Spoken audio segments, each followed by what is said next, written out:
In the middle of the storm, Darren Hudson took on a tricky operation. We're going to set a line on these trees, pull them crosswind, and with enough of a strain and a good felling direction, we should get it down. As an arborist, Hudson makes a living cutting down trees in southwest Nova Scotia. He took action after one of his own trees came down and cut off his power. He was one of hundreds of thousands of Nova Scotians who lost electricity during Lee. In New Brunswick, it brought down the canopy of a gas station in New Maryland and caused some local flooding. But for many Maritimers, it didn't feel like much of an emergency. Well, it's not as bad as Fiona.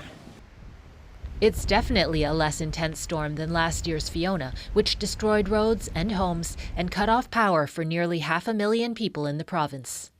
We certainly had trees falling on power lines, but we didn't necessarily have power poles snapping in half. Restoration is expected to go faster than last year.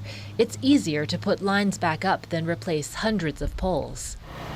Some left nothing to chance. Last year, this family convenience store had only one generator, and it wasn't enough. So during Fiona, we lost all our ice cream, we lost all our dairy. And over the noise of their generators, they barely noticed the storm last night. We weren't able to hear anything. It was a shock when we saw all the branches outside because it didn't feel like much. Many in the region learning from past disasters.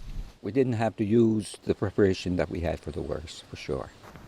St. John, New Brunswick lost about 50 trees. They were expecting more. But not everyone was spared.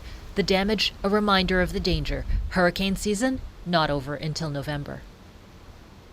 Shane, as you pointed out, this wasn't as powerful as Fiona, but it does come after a rough few months in the region.